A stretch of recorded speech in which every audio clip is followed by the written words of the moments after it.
Hello my dear friends, welcome to ARL expert with Ashu. आज हम reaction करने जा रहे हैं जिसका टाइटल है दैट इज तिरंगा flying in Balochistan after train hijacked. और ये नायला पाकिस्तानी रिएक्शन का चैनल है। आपको पता है चारों तरफ BLA ही चल रहा है और इस समय पाकिस्तान की बहुत बुरी हालत है। आपको ये भी पता होगा कि एक दिन में 58 अटैक्स हुए थे पाकिस्तान में, जो रिपोर्ट किए गए थे। छोटे मोटे तो पता ही नहीं है।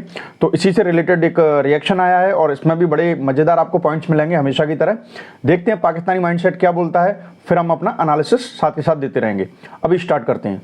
अभी ट्रेन हाईजैक के सदमे से नहीं निकला था कि एक और सनसनीखेज वीडियो सोशल मीडिया पे ट्रेंड करती हुई नजर आ रही है, जिसके कैप्शन में लिखा जा रहा है कि बलूचिस्तान मांगे आज़ादी। मैं आपको स्क्रीन पर एक वीडियो दिखा रही हूँ जिसमें ये बताया जा रहा है कि बलूचिस्तान ने अपना झंडा लहरा दिया। ये वो झंडा है जो BLA के, और साथ साथ हमने यहाँ पर तिरंगे को भी फ्लाई होते देखा है। और कहीं ना कहीं ये मैसेज जो है पूरे पाकिस्तान में स्प्रेड करने की कोशिश की जा रही है कि BLA और जो भारत है वो एक है, और लोगों के अंदर क्यूरियोसिटी पैदा करने की कोशिश की जाती है या नफरत पैदा करने की कोशिश की जा रही है। ये फेक वीडियो है या ये ओरिजिनल वीडियो है? अगर ये ओरिजिनल है तो इसका मकसद क्या है? अगर डीप फेक है तो कौन इंडिया और पाकिस्तान को बलूचिस्तान के नाम पर लड़वाना चाहता है? अवाम की तरफ बढ़ते हैं और जानते हैं इस वीडियो पर अवाम का क्या रिएक्शन है। देखिए जी, वो वीडियो बहुत ज़्यादा वायरल हुई इंस्टाग्राम टिकटॉक पे, तो बहुत ज़्यादा पाकिस्तान में तो समझ लें ट्रेंडिंग पे चल रही है। हर तीसरे बंदे के सामने वो आ रही है। अच्छा, अब यार मैं एक बात करूँगा, अब वो मकसद क्या है? अभी ये लोग बोल रहे हैं कि मे भी फेक भी हो सकता है। ये डीप फेक जो AI है उसके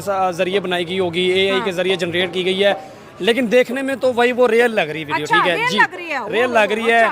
इंडिया का झंडा बिल्कुल लहराया जा रहा है, लेकिन इसका मकसद ये नहीं कि भाई वो इंडिया को सपोर्ट करते हैं या इंडिया उनकी हेल्प कर रही है, ऐसा कुछ भी नहीं है। अब देखें, पाकिस्तान की एजेंसी दुनिया की टॉप 10 एजेंसीज में से आती है। ठीक है, अभी उसको नंबर 1 तो नहीं कहेंगे, ठीक है, लेकिन टॉप 10 में कम से कम आती है। अगर ऐसा कुछ होता, अगर इस चीज़ में जो हमारे हाईजैक हुई है ट्रेन इधर बलोचिस्तान में, अगर उसमें इंडिया थोड़ा बहुत इन्वॉल्व होता या उसका कोई किरदार होता, तो भाई वो ये चीज़ हाईलाइट लाजमी होती। ठीक है, जो हमारी वेबसाइट्स हैं वहाँ पे जो हमारे मेन चैनल्स हैं उस पर लाजमी से ये चीज़ आता। जाहिर बात है अगर इस तरह कुछ होता सबसे पहले तो ISPR साहब आ जाते कैमरे के सामने। ISPR साहब आके उन्होंने बोला है कि इंडियन मीडिया ने बड़ा प्रोपोगंडा किया है, सिचुएशन वैसी नहीं बोला, लेकिन उन्होंने ये नहीं ना बोला कि इसमें इंडिया इन्वॉल्व है। कहीं पे भी इंडिया की पाकिस्तानी मीडिया ये नहीं कह रही। हाँ, ये है कि आजकल मैंने 1-2 खबरें देखी जिसमें वो कह रहे थे कि इसमें इंडिया का हाथ हो सकता है। अब देखें, हाँ बिल्कुल, अब देखें ना, ये चलता आ रहा है, शक में बात है ना, प्रूव नहीं है। देखिए ना, ये चलता आ रहा है, ये शक में बात है। जैसे अभी इंडिया में कोई मसला बन जाए, इंडिया में भाई सीधी बात बोलूंगा, कोई बात भी देता है ना भाई, तीसरा बंदा आके वो कहता है जी पाकिस्तान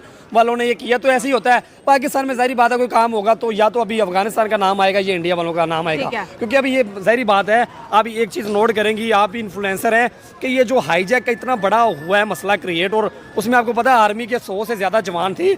अब ये पूरी प्लानिंग के साथ किया हुआ है। तो ये BLA वालों में इतनी वो स्ट्रेटजी नहीं है कि वो इतने भी नहीं है मास्टरमाइंड के वो खुद इसको कंट्रोल करेंगे। पीछे से उसको बड़ी ताकत का किसी ना किसी का हाथ जरूर है, उनको सहारा है, जो BLA वालों ने इतना कदम उठाया बड़ा। नहीं, पाकिस्तान में बाकायदा तौर पर प्रोग्राम है कि वो कह रहे हैं कि भाई ये मिलिट्री साजिश लगती है, तो ये लग रही है। लेकिन अब सीधा हम लोग टारगेट नहीं ना कर सकते कि ये इंडिया वालों ने ही किया है। नहीं, हम क्यों भाई, वो इंडिया एक बड़ा मुल्क है, दुनिया उसकी बात सुनिए बगैर प्रूफ के। अगर इंडिया पे बात करेंगे, इंडिया को नुकसान इसका, हमें ज्यादा नुकसान पहुंचेगा। ये बात भी हमें समझनी चाहिए। वही नहीं, ये तो एक तरह का इल्जाम है ना। बाकी ये है कि अब अगर किसी ने झंडा लहरा दिया तो हमें भी इस चीज को ज्यादा हाईलाइट। हाँ, ये बात है कि अब इंडिया में अगर कोई पाकिस्तानी झंडा लहरा देना भाई, उसको तो मार देंगे, उसको उठा के ले जाएंगे। लेकिन हमारा भाई अल्हम्दुलिल्लाह हम लोग ये मानते हैं कि इतना को आज़ाद मुल्क है कि अब देखें इंडिया की, यहाँ पे हम लोग खड़े होकर तारीफ करें, इंडिया का झंडा लहराएं, हमें कोई पूछने वाला नहीं है। समझ रहे हो ना? तो अगर उस बच्चे ने किया तो उनको कोई पूछने वाला नहीं है। ठीक है, लाहौर कज़ाफी स्टेडियम में मैच हो रहा था और एक पाकिस्तानी ने इंडियन झंडा जब लहराया, उसकी मैं आपको वजह बताता हूँ, उसका सुनैरियो बताता हूँ, उसका सुनैरियो दिखाता हूँ। देखें, मैं खुद एक इन्फ्लुएंसर हूँ, मेरे पास घर में झंडा पड़ा हुआ इंडियन। अच्छा, अल्लाह मेरा गवाह, मेरे पास झंडा इंडियन पड़ा हुआ। ठीक है, मैं नेपाल गया था। नेपाल देखो, मैं यहाँ पे रोकना चाहूँगा, कुछ पॉइंट्स बहुत जल्दी जल्दी निकल के आए। पहली बात तो ये है कि जो उस बच्ची को और उन दोनों बच्चों को, छोटे छोटे प्यारे प्यारे बच्चे, उनको मेरी तरफ से बहुत बहुत धन्यवाद और सलाम पेश करूँगा उन्हें कि मेरे देश का, इंडिया दैट इज़ भारत का झंडा ट्राई कलर, उसको वो फहरा रहे थे। तो उन्हें तो खैर मैं नहीं भूल पाऊँगा। Again congratulations and thank you. ऊपर वाला उन्हें सलामत रखे। आगे बात आती हैं कि उस फोटो को डीप फेक जितने लोग जानते होंगे, डीप लर्निंग और फेक बनाया जाता है। मुझे नहीं लगता कि ऐसा कुछ है। क्यों? क्योंकि जब BLA खुद खुल के ही अटैक पे अटैक कर रही है तो वो इस बात का वो मतलब फेक कौन बनाएगा? जब BLA तो खुल के है और वो तो बच्चे हैं, हरा दिया होगा उनके हाथ से, तो मुझे ऐसा कुछ लग नहीं रहा है। I think you are getting my point. तो एक तो ये बात है, भाई साहब ने बीच में बोल दिया, धीमे से खिसका दिया कि टॉप 10 में आती है ISI, और अब बहुत ज़्यादा भद्द पिट चुकी है ISI की पूरी दुनिया में। इस चक्कर में इन्हें बोलना पड़ा कि नंबर 1 पे तो नहीं आती, टॉप 10 में, लेकिन टॉप 10 में अभी भी मानते हैं। और मैंने आपको पहले भी पिछली वीडियो में बताया था कि एक पाकिस्तानी ओरिजिन का ही यूट्यूबर था पहले, उसने सो कॉल्ड अपनी ही लर्निंग वगैरह, अपने ही सर्वे वगैरह निकाल के दुनिया के सबसे मोस्ट इंटेलिजेंट, कहते हैं इंटेलिजेंट इन सेंस, जो बिल्कुल स्मार्ट और खतरनाक dangerous intelligence agency, that was interstate intelligence, ISI यही बोलते हैं, ठीक है। लेकिन अब हालात इतने ख़राब हो चुके हैं कि अगर आप बोलेंगे तो मजाक सा बन के रह जाएगा, लेकिन फिर भी भाई ने टॉप 10 में ले आए हैं। चलो समझ सकते हैं, ये देश प्रेम होना चाहिए, वैसे तो देश का कॉन्सेप्ट है ही नहीं। अब इसके बाद में आते हैं कि ये कह रहे हैं कि इन BLA वालों के पास इतने हथियार और ये इतना माइंड तो यूज़ नहीं कर सकते, हैच कॉन्स्पिरेसी और बिल्कुल प्लानिंग एंड प्लॉटिंग ऐसे नहीं कर सकते, एम्बुश वगैरह ऐसे नहीं कर सकते जिस तरीके से वो कर रहे हैं। इतना दिमाग नहीं है, दिमाग सब में होता है, दिमाग सब में होता है। और आज जो स्ट्रेटजी चल रही है ये बहुत ट्रेडिशनल स्ट्रेटजी है, जिसमें गोरिल्ला वॉरफेयर वगैरह आती हैं, वो दिमाग सब में होता है। अमेरिका पे इतना वेपन था, इतनी पावर थी, अफगानिस्तान का कुछ नहीं कर पाया, एक दिन आगे छोड़ के जाना पड़ा। तो दिमाग तो सभी में होता है। तो सबसे पहले पाकिस्तान की ये प्रॉब्लम है, दुश्मन को थोड़ा इंटेलिजेंट समझने की कोशिश किया करो। आप अपने दुश्मन को सबसे ज़्यादा बेवकूफ़ समझते हैं और बाद में प्रूव ये होता है on the ground that your enemy is too smart, और उसकी वजह से आपको कई स्टेप पीछे लेने पड़ते हैं। तो अब बलूचिस्तान के पीछे कौन है क्या है ये तो अब सिर्फ हिस्ट्री ही जानती है। लेकिन मैं एक बात पूछना चाहूँगा, कश्मीर में सब कुछ होता था, उसके पीछे कौन था? मुझे मत बताइए, अपने गिरेबा में झांक करके देखिए, आपको पता चल जाएगा, ठीक है। और इंडिया अगर है तो प्रूफ दिखाओ, और इंडिया अगर इतना स्मार्टली कर रहा है कि प्रूफ नहीं छोड़ पा रहा है, तो इसका मतलब इंडिया को फॉरेन पॉलिसी और ये सारी चीज़ें, स्ट्रेटजी और ये पूरे जो एजेंडा, नैरेटिव जो कुछ भी बनाया जाता है, तो आपसे स्मार्ट है, आप उसे पकड़ ही नहीं पा रहे हो। तो इस केस में भी वी लव इंडिया, ठीक है। और अननोन मैन का तो आपको पता ही है, उसने तहलका मचा रखा है पूरी दुनिया में, कनाडा, खालिस्तान तक। K2 ऑपरेशन आपका पाकिस्तान का फैलाया हुआ कश्मीर एंड खालिस्तान, तो वहाँ पर भी अननोन गनमैन ठोक रहा है, पाकिस्तान में भी अननोन गनमैन ठोक रहा है। पता नहीं कौन है unknown gunman, but we salute being Indian, we salute, and there is love from India, that is Bharat. अब इससे आगे आते हैं। देखिए, भाई ने बोला कि अगर भारत में पाकिस्तान का झंडा फहरा दें तो उसे मार दें। देखो, मारने की बात तो मत कीजिए, मारता तो खैर कोई नहीं। और हाँ, पब्लिक के अंदर नेशनलिज्म है, यहाँ पर नेशन का कॉन्सेप्ट चलता है। और कोई पाकिस्तान का झंडा फहराएगा कौन? अगर वो पाकिस्तान का झंडा फहरा रहा है तो बैकलैश सोसाइटी का झेला जा सकता है। लेकिन फटाफट सिक्योरिटी आएगी, फटाफट पुलिस आएगी, पुलिस के आते ही आम जनता हट जाती है और पुलिस ले जाती है। There the judicial system. और इसका सबसे बड़ा एग्जाम्पल है, जब 26/11 हुआ था इंडिया में इन 2008, तो अजमल कसाब को भी आई रिपीट, अजमल कसाब को भी हमारे देश ने एडवोकेट दिया था और केस लड़ा गया था पूरा। अब बताऊं ये कितनी बड़ी बात है? तो अभी बता देता हूं। श्रीलंका का पता है कि नहीं? श्रीलंका का एक, I think he was working in a garment industry and all, तो उसके साथ आपने क्या किया था ऑन द स्पॉट? ब्लास्फेमी का किसी ने बोल दिया, ब्लास्फेमी, इसने ये कर दिया वो कर दिया, जबकि उस बंदे को कुछ पता भी नहीं था, आग लगा दी। ये आपके यहाँ का जुडिशियल सिस्टम है। भीख मांग रहे हो इसीलिए आपका अल्लाह भी आपकी नहीं सुन रहा है, ठीक है। और रमजान पाक महीने में जो इस्लाम का सबसे बड़ा ठेकेदार कंट्री बना फिरता था, that is Pakistan, Islamic Republic of Pakistan, उसकी हालत खराब है, धब्बा बन के रह गया पूरी दुनिया में। बुरे पे बुरे हालात। पाकिस्तानियों को कोई खुशी की खबर मिलती नहीं है, और छोटी सी खुशी की खबर मिलेगी उसमें फट पड़ेंगे, और फिर उसके बाद में बेइज्जती होती है। जैसे कि चैंपियंस ट्रॉफी को होस्टिंग की बात आ रही तो पागल हो गए थे, लेकिन बर्बाद कर दिया, पैसा बर्बाद,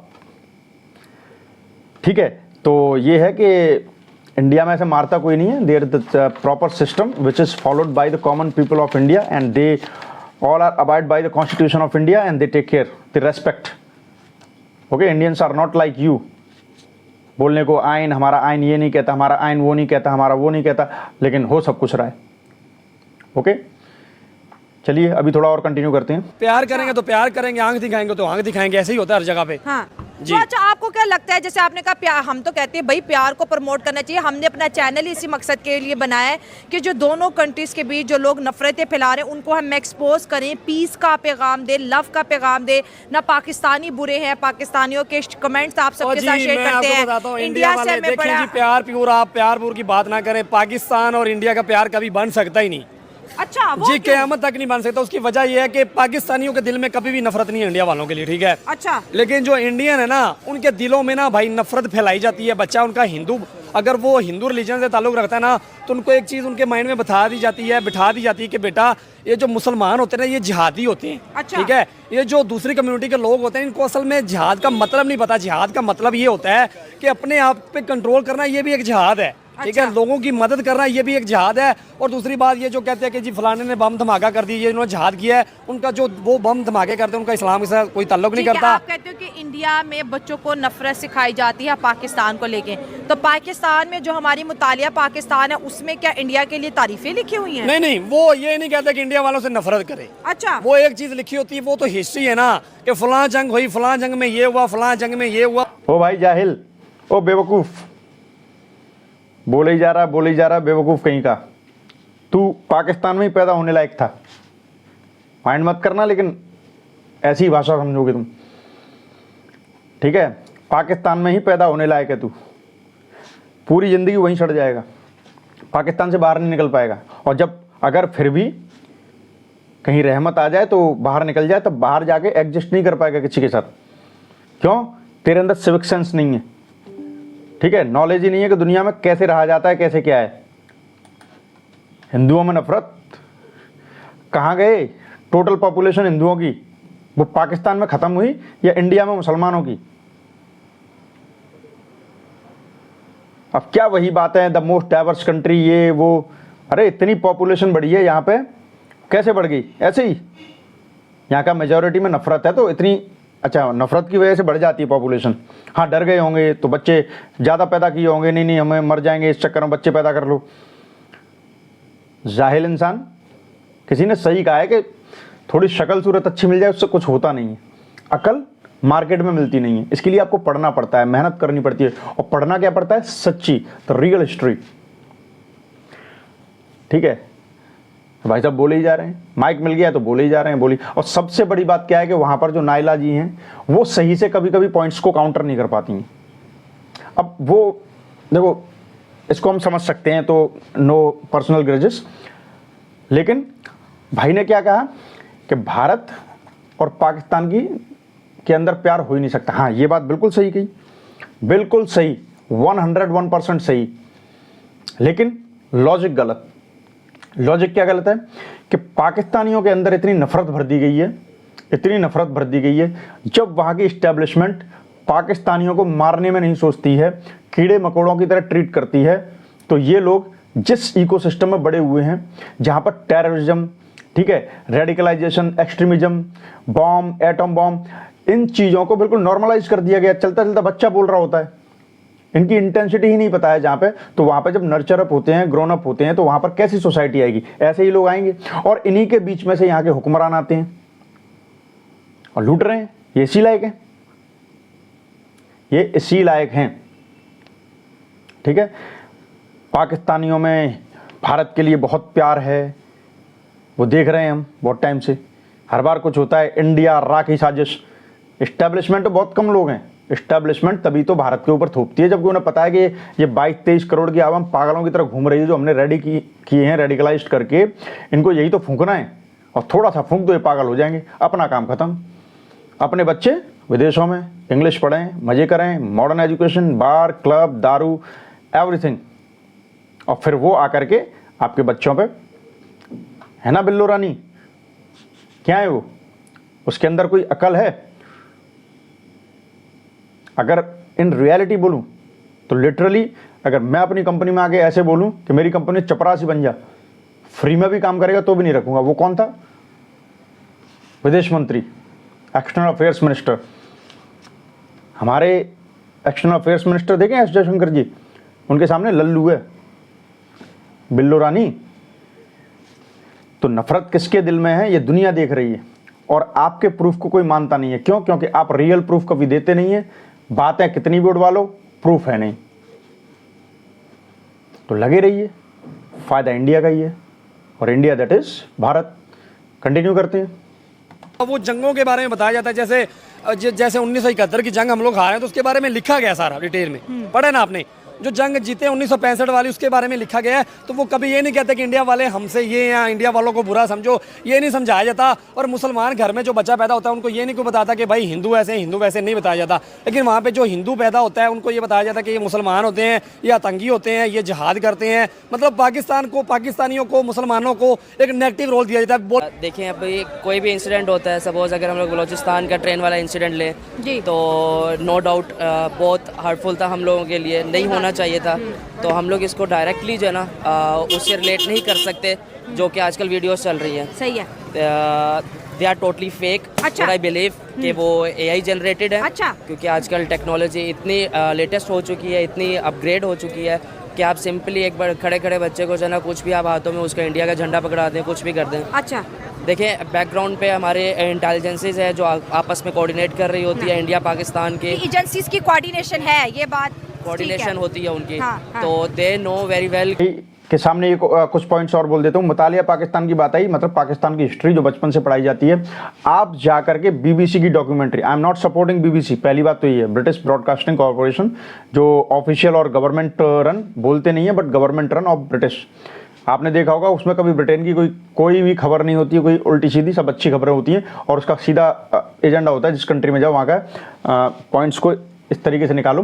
but the thing is that, my main point is that BBC की डॉक्यूमेंट्री बहुत पॉपुलर है, जिसमें कि वहाँ के बच्चों से, छोटे छोटे बच्चों से पूरा इंटरव्यू लिया गया है कि वहाँ पर क्या पढ़ाया जाता है। ठीक है, तो आप जाके देखिएगा, क्योंकि उसको फिर ज़्यादा डिस्क्राइब करने का इतना टाइम नहीं है। और ये मैं एक और बात बता दूँ, पाकिस्तान में कितनी मूवीज़ हैं, पाकिस्तान में इतनी मूवीज़ हैं जहाँ पर खुल करके हिंदू हिंदू बोला जाता है, हिंदू हिंदू करके, और वहाँ की बेस्ट मूवीज़ सुपर हिट। हमारे यहाँ के बॉलीवुड की उठा के दिखा दो। अब आप ये कहोगे हिस्टोरिकल, तो देखो हिस्ट्री आपके यहाँ बदली जा सकती है, हमारे यहाँ हिस्ट्री नहीं बदली जा सकती, क्योंकि हिस्ट्री हमें आगे क्या करना है, हमने क्या गलतियाँ की, इसको आगे कैसे प्रॉस्परस तरीके से गलतियों को सुधारते हुए अपने पास्ट से आगे बढ़ना है, डेवलपमेंट की तरफ, प्रोग्रेसिवनेस की तरफ। इसलिए हम हिस्ट्री को रियलिटी में पढ़ते हैं कि व्हाट हैपेंड, हम इसमें शर्माते नहीं हैं। आपकी तो हिस्ट्री पूरी मैनिपुलेटेड है, लेकिन आपका बस नहीं चलता। 1947 से भी पहले का पाकिस्तान दिखा दो आप, जबकि था ही नहीं। तो आपके तो इस लेवल का झूठ चलता है, प्रोपेगेंडा चलता है। पर चक्कर क्या है कि पाकिस्तान के लोग बेवकूफ़ बन सकते हैं, इंडिया के नहीं बन सकते, क्योंकि इंडिया के लोग बेवकूफ़ होते नहीं हैं, पढ़ते लिखते हैं, सब कुछ कॉन्फिडेंस होता है, डायरेक्ट काउंटर करते हैं, कुछ भी है, लेकिन बट बेवकूफ़ नहीं बनते। यही प्रॉब्लम है। तो ये भाई साहब बोलते चले जा रहे थे कि अरे ये वो इंडिया में नफरत नहीं, हिंदुओं के खिलाफ। तो भाई मुझे सिर्फ एक बात बता दो कि सबसे पहले कि वहाँ से हिंदू गायब कैसे हो गए? भारत तो नहीं आए, भारत तो नहीं आए। और इंडिया में देखो, इंडिया में द पॉपुलेशन ऑफ मुस्लिम्स कितनी बड़ी है, आपके यहाँ से हिंदू कहाँ चले गए? तो सबसे पहले इसका जवाब। दूसरी बात यह है कि ऑलमोस्ट सारे के सारे UN डेजिग्नेटेड टेररिस्ट पाकिस्तान में क्या कर रहे हैं? ओसामा बिन लादेन पाकिस्तान में क्या कर रहा था? हाफिज सईद जो मास्टरमाइंड ऑफ 26/11, जिसे हम भूलेंगे नहीं, और आपको पता ही है इस समय थर थर गायब है, इस समय डर सामने से देख लिया है ना। कहाँ है, कहाँ पाए जाते हैं? ये पाकिस्तान में पाए जाते हैं, पाकिस्तान में पाले जाते हैं। Just go and remember the quote of Hillary Clinton of America. What she said? She said कि आप अपनी बैकयार्ड में सांप पालोगे तो आपको डसेगा। पूरे पाकिस्तान को डस रहा है, प्रत्यक्ष को प्रमाण की जरूरत नहीं, सब कुछ सामने है। आया मजा? अभी तो देखते जाओ, अभी तो बखिया उधेड़ दूंगा, अभी थोड़ा सा और देखते हैं कि कहाँ पे कौन अटैक कर रहा है, किस तरह कर रहा है। हाँ। तो हर चीज़ को हम लोग ये नहीं ब्लेम कर सकते आखिर पाकिस्तान में जो हो रहा है वो इंडिया कर रहा है, या इंडिया में जो हो रहा है वो पाकिस्तान कर। देखिए मैं ये कहूँगा कि अपने सिक्योरिटी फेलियर्स तो नहीं होंगे, बट ब्लेम लगाना भी प्रूफ के बगैर वो ठीक नहीं है। Agree, तो sir, अगर agree. हम लोग यही करेंगे कि ब्लेम लगाते जाएंगे अपने जितने भी साथ हमसाय ममालिक हैं, तो मेरा ख्याल है हम लोग आगे मूव ऑन नहीं आगे नहीं चल सकते। तो जबरदस्त। इसलिए ये चीज़ हम लोगों को सीखनी चाहिए। देखें जो हमारी गवर्नमेंट है या तो फिर एजेंसीज़ हैं, ये इनको मैसेज फैलाना पड़ेगा, देना पड़ेगा नीचे, जितनी भी अवेयरनेस देनी पड़ेगी अपनी कौम को कि हमें बड़ा पेशेंस से काम लेना पड़ेगा, इस तरह ब्लेम नहीं लगाने चाहिए। मतलब जो चीज हमारे मोबाइल पे आ रही है उस पर रिएक्ट करने से पहले उसकी सच्चाई हमें ढूंढना पड़ेगी। सर बड़ा इंपॉर्टेंट सवाल है, इन अगर बांग्लादेश वहाँ पे वो झंडा है उसकी वो प्रिंट लिया हो तो उसको कपड़े पे निकलवा लिया हो। हम कई प्रिंट अपनी वो शर्ट पे निकलवा लेते हैं, बनवा लेते हैं, झंडा है उस पर एतराज़। अब मसला ये कि उसको लेकर अपने एक सूबे से, पाकिस्तान के एक बड़े हिस्से से नफ़रत करना या लोगों से नफ़रत करना, ये पाकिस्तान को नुकसान पहुँचाने के मुतरादिफ है। ये कोई अक्लमंदी की बात नहीं है। तो मैं इस बारे में यही कहूँगा कि उसकी पहले तो अच्छे से तस्दीक करनी चाहिए, और वाक़अतन अगर उनके अंदर कोई इस तरह का तअस्सुब है या बगावत है या वो उनसे मिले हुए हैं, तो फिर वो ख़ास जो एक मुजरम है, वो बच्चे तो मुजरम नहीं है ना, अब जिन्होंने उसको पहुंचाया तो उन्हें एक सलीके से पूरी जस्टिफिकेशन के बाद उन्हें सज़ा देनी चाहिए। जी, इस बात में ये कहा पूरे पाकिस्तान को भी ब्लेम नहीं कर सकते कि पूरा पाकिस्तान ये कह रहा है। देखें आपने भी वहाँ देखा हो कि अगर उधर वहाँ कोई कबूतर पकड़ा जाता है तो वो उसका जुर्म सज़ावार पाकिस्तान को ठहराते हैं कि इसके पीछे कोई साजिश है। ये हम दोनों मुल्कों की, वो इंडिया पाकिस्तान की बदकिस्मती है कि हम जब से ये मार्ज़ वजूद में आए, वो बरतानिया से आज़ादी हासिल की, उसके बाद हमने अपना फलना फूलना तरक्की करना टेक्नोलॉजी के मैदान में, साइंस के मैदान में, जदीद उलूम के मैदान में तरक्की करने की बजाय हमने एक दूसरे से दुश्मनी ले ली, और ये हमारे 70, 72, 75 साल हो गया कि हम हर वक्त एक दूसरे की लड़ाई में लगे हुए हैं। और हमारी बदकिस्मती, हम जो कुछ कमाते हैं उसका एक बड़ा हिस्सा, बल्कि उसका 80% तकरीबन दोनों मुल्कों का, वो कहाँ जा रहा है? वो दिफा में जा रहा है, और हम मुतमिन है। ये हमारे शायद 2% ही है। चले उनका 2%, हमारा तो है ना। तो हमने मतलब हम दोनों मुल्कों को ये चाहिए कि इन चीज़ों को ख़त्म करके, या इनमें ठीक है आप अलग हो गए, दुनिया में मुल्क अलग अलग होते रहते हैं, ये पहले भी बात है, रियासतें बनती रहती हैं। अब 70-75 साल हो गए, अब इसके बाद भी आप इन्हीं झगड़ों में उलझते रहेंगे। आपको नहीं लगता कि कोई तीसरी ताकत भी हो सकती है जो ये चाहती नहीं है कि इंडिया और पाकिस्तान बेहतरीन दोस्त बन सके? जाहिर है उसमें होगी, बहुत से ऐसे ममालिक होंगे, बहुत साजिश भी हो सकती है कि जो इन्हें नहीं जुड़ने देती, और उसकी सबसे बड़ी वजह जो है वो हमारी जहालत है। जहालत एक बहुत बड़ा जुर्म है और गुनाह है कि वो हमें कभी भी हमारे मामलात को निपटाने नहीं देंगे। बदकिस्मती से हमें अभी तक जीना नहीं आया। हम वो पता नहीं कितने सालों पुराने लोगों में रह रहे हैं और लड़ाई झगड़ों में पड़े हुए हैं। ज़िंदगी है, इसको अच्छे से एंजॉय करें, अच्छे से जिएं, मोहब्बत फैलाएं, आसानियाँ फैलाएं। मैं तो एक उस्ताद हूँ, लिटरेरी आदमी हूँ, तो मेरा तो पैगाम ही मोहब्बत है। तो मैं तो कहता हूँ बात भी सलीके से की जाए, मोहब्बत से की जाए। शेर अगर आप कहते हैं तो 2 मैं सुना देता हूँ। अहमद फराज साहब के 2 शेर हैं कि हम दोरी अज़ियत के गिरफ्तार मुसाफिर, हम दोरी अज़ियत के गिरफ्तार मुसाफिर, पाँव भी है शल, शौके सफ़र भी नहीं जाता। दिल को तेरी चाहत पे भरोसा भी बहुत है, दिल को तेरी चाहत पे भरोसा भी बहुत है, और तुझसे बिछड़ जाने का डर भी नहीं जाता। क्या बात है, ज़बरदस्त सर, बहुत अच्छा लगा। और मैं भी यही कहूँगी कि जनाब अगर इंडिया और पाकिस्तान की बात करें, हमसे इंडिया बहुत प्यार करता है, मेरी इंडियन फैन फॉलोइंग बहुत अच्छी है, वो बड़ा पॉजिटिव रिस्पांस देती है, तो वाकई हमें चीज़ को ज़रा चेक कर लेना। ये बात ठीक है। देखें ना, अब इंडिया के अंदर जो आर्टिस्ट हैं, फनकार हैं, उनके एक्टर हैं, पाकिस्तान की आवाम उनसे बेपनाह प्यार करती है। और इसी तरह पाकिस्तान के कई एक्टर हैं, मौसीकार हैं, जैसे राहत फ़तेह अली खान, वहाँ के लोग मोहब्बत करते हैं, प्यार करते हैं। तो इंसान को किसी, वो असल में आर्ट से मोहब्बत है, फ़न से मोहब्बत है। तो इंडिया के अंदर अगर लोगों को उनसे मोहब्बत हो रही है, जो उनकी खेल से मोहब्बत है, तो वो मेरिट पे, उनकी अच्छी कारकर्दगी से मोहब्बत है। तो ये ठीक है, होनी चाहिए, मतलब हमें इतना तअस्सुब में नहीं जाना चाहिए। सर अब आखिरी इम्पोर्टेंट सवाल, क्योंकि हमारा टॉपिक इधर उधर बहुत हो गया, बलूचिस्तान का आपको क्या लगता है, क्या इशू है? जैसे कभी आपने कहा कि ये मुझे तो रियल लग रही है। सवाल समझ गया हूँ, उसका मकसद ये है, देखिए अभी जो ट्रेन हाईजैक, देखिए इन भाई ने कहा कि दोनों में, भारत पाकिस्तान में कुछ भी हो जाता है तो सब एक दूसरे पे ब्लेम करते हैं, तो नो डाउट ये, चलो मैं मानता हूँ, हाँ ये सही बात है, ठीक है। स्पेशली पाकिस्तान, इसको तो आदत हो चुकी है, इसको तो मतलब we can call it that Pakistan can be declared personal ambassador, ठीक है। जो ब्लेम गेम जो खेला जाता है उसका पर्सनल एम्बेसडर पाकिस्तान को होना चाहिए। लेकिन बस फ़र्क एक है, बताऊँ क्या? इंडिया प्रूफ देता है, इंडिया प्रूफ देता है, और वो प्रूफ देता है जो एक्सेप्टेड है। एक जस्टिफाइबल सोसाइटी जहाँ पर रीजनेबल पर्सन्स बैठे उनके सामने जो प्रूफ एक्सेप्टेबल है वो इंडिया देता है, पाकिस्तान कभी भी प्रूफ नहीं दे पाता। This is the major difference between India and Pakistan. Blame game दोनों में चलता है, लेकिन India with proof, with acceptable proof, and Pakistan उसके प्रूफ होंगे भी तो पहले तो देता ही नहीं है। प्रूफ होता क्या? PROOF, what is this word? They completely don't know, specially in the sense of foreign policy. तो ये फर्क है इंडिया और पाकिस्तान में, आया समझ में? और रही बात उसकी मोहब्बत, देखो इंडियंस तो हर ह्यूमन बींग छोड़ो, जो जानवर होते हैं ना, चींटियां तक होती हैं, उनको मारने में भी ये सोचते हैं पाप लगेगा। ये यहाँ की सोसाइटी का ग्रोइंग अप लेवल है, बचपन से ये सीखते हैं। This is the ecosystem of India. तो Indians love every human being. This is immaterial that what are the faith or belief system of different individuals. Yes, completely immaterial है, but the thing is that if you are an Indian, almost all Indian, they love human beings because they grow up in such kind of ecosystem, so it works. तो ये था आज का reaction. I hope आपको अच्छा लगा होगा। और इसमें कुछ पॉइंट्स होते हैं, 100% आपके भी पॉइंट्स होते हैं, बस हमेशा की तरह कमेंट करते रहिए। अगर आप मुझे कोई वीडियो सजेस्ट करना चाहते हैं तो आप वीडियो सजेस्ट कर सकते हैं, जिससे कि मैं फिर उस पर भी रिएक्शन दे सकता हूँ। No problem, your comments are welcome.